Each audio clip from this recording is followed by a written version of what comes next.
Why is there a trade talk surrounding Richard Sherman? What is going on that front? And will something play out in the next 48 hours, Albert? Two things. I don't think it plays out. The reason why I don't think that a trade happens, Rich, is because of what you're asking the other team to do. Okay, you're asking the other team to take on an 8-figure salary for this year and next year with no certainty past 2018.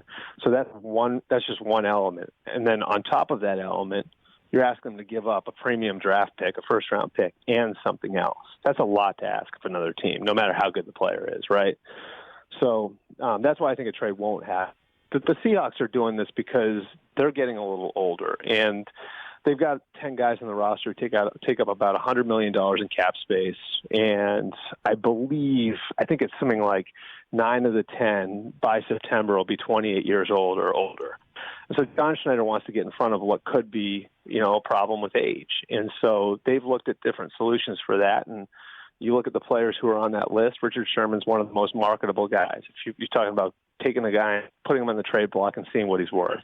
And so maybe that's a creative way to get younger. On the flip side, Richard Sherman saw what happened with Aqib Talib. He saw what happened with Darrelle Revis when they switched teams, how they were able to build their brand, some of the different things that happened for those guys when they did switch teams. And so I think he looks at that and he says, well, it helped those guys, and they became bigger stars. And they maybe set themselves up for post-football a little bit better because they went through that, because they went to different markets, because they were able to go on different platforms. And so, I think Sherman's open to it because of that. Obviously, there's a little bit of clashing between him and the coaching staff, which contributes to that. And then, again, for Seattle, I think it's a creative way to get younger.